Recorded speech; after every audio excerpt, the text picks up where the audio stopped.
ఈ ఇంటికి సంబంధించి Vijayawada municipal corporation building plan approvals ఇచ్చినారు. ఈ ఇళ్లకు కరెంట్ కనెక్షన్ ఇచ్చినారు, డ్రైనేజ్ కనెక్షన్ ఇచ్చినారు. ఈ ఇంటికి అన్ని రకాల అనుమతులతో పాటు ప్లాన్ అప్రూవల్ చేసి విజయవాడ మున్సిపల్ కార్పొరేషన్ వాళ్ళు వీళ్ళు ఇల్లు కట్టుకుంటా ఉంటే ఇళ్లకు కూడా ప్లాన్ అప్రూవల్స్ శాంక్షన్ చేసి స్టాంప్ వేస్తారు. మరోవైపున బ్యాంకుల వాళ్ళు డ్యూ డెలిజెన్స్ పూర్తి చేసి వీళ్ళందరికీ లోన్లు కూడా ఇచ్చినారు. ఇక్కడ ఉన్న వాళ్ళు దాదాపుగా ఒక్కొక్కరు 20 లక్షలు 25 లక్షల రూపాయల పైన వీళ్ళంతా కూడా లోన్లు కూడా తీసుకుని ఎన్నో సంవత్సరాలుగా వీళ్ళు ఈఎంఐలు కూడా కడతా ఉన్నారు. మరి నేను అడుగుతా ఉన్నా, స్థలం వేరొకరిదే అయితే రిజిస్ట్రేషన్ మీరు ఎలా చేయించారు అని అడుగుతా ఉన్నా. స్థలం వేరొకరిదే అయితే బిల్డింగ్ అప్రూవల్ ప్లాన్స్ ఎలా ఇచ్చారు అని అడుగుతా ఉన్నా. స్థలాలు వేరొకరివే అయితే ఈ ఇళ్లకు కరెంటు, డ్రైనేజు, ఇతర కనెక్షన్స్ అన్ని ఎలా ఇచ్చారు అని అడుగుతా ఉన్నా. వేరొకరిదే ఈ స్థలం అయితే వీటికి ఇక్కడ ఉన్న వాళ్లకు బ్యాంకు లోన్లు ఎలా ఇచ్చారు అని అడుగుతా ఉన్నా. రిజిస్ట్రేషన్లు చేశారు, బిల్డింగ్ ప్లాన్ అప్రూవల్స్ ఇచ్చారు, అన్ని రకాల పర్మిషన్స్ ఇచ్చినారు. చివరికి వీరికి బ్యాంకులు వాళ్ళు లోన్లు కూడా ఇచ్చాయి వాళ్ళ డ్యూ డెలిజెన్స్ పూర్తి చేసి.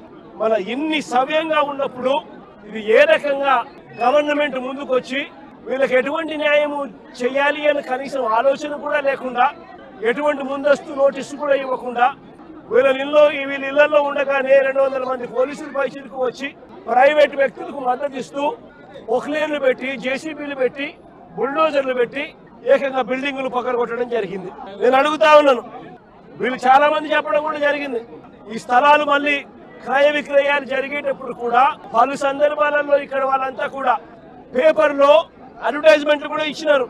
ఎవరికైనా అభ్యంతరాలు ఉంటే తెలియజెప్పాలి అని చెప్పి పత్రికా ప్రకటనలు కూడా ఇచ్చారు. పత్రికా ప్రకటనలు ఇచ్చినప్పుడు కూడా ఎవరు కూడా అభ్యంతరాలు ఎక్కడా కూడా వెలుబుచ్చలేదు. అలాంటిది 25 సంవత్సరాలుగా ఇక్కడ ఇలాగే ఉంటే వీళ్ళను బుల్డోజర్లు పెట్టి ప్రైవేట్ వ్యక్తులకు మేలు చేసేందుకు, ఇవాళటి వాల్యూలో 150 కోట్ల పైసలకు వాల్యూ ఉన్న ఈ ప్రాపర్టీని కబ్జా చేసేందుకు ఏకంగా చంద్రబాబు నాయుడు, ఆయన కొడుకు, ఆయన పార్టీకి సంబంధించిన ఎంపీ, జనసేన పార్టీకి సంబంధించిన కార్పొరేటర్లు ఇంతమంది ఒకటై పేదలను నిస్సహాయాలుగా ఈ రోజు రోడ్డు మీద నిలబెట్టించారు. ఇటువంటి పరిస్థితిలో వచ్చినప్పుడు వీళ్ళంతా వెళ్లి కంప్లైంట్లు కూడా ఇచ్చినారు. సాక్షాత్తు చంద్రబాబు నాయుడు కలిసినారు, చంద్రబాబు నాయుడు 3 సార్లు కలిసినారు, లోకేష్ 2 సార్లు కలిసినారు, అర్జీలు ఇచ్చినారు.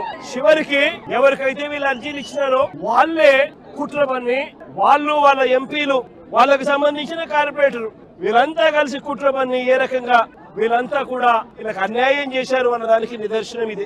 ఎక్కడైనా చిన్న లిటిగేషన్లు ఎక్కడైనా ఉంటే డైరెక్ట్ గా తెలుగుదేశం పార్టీకి సంబంధించిన నాయకులు, ఎమ్మెల్యేలు ఇన్వాల్వ్ అయిపోతా ఉన్నారు. లిటిగేషన్ ఉన్న చోట వీళ్ళంతటి వీళ్ళే అడుగు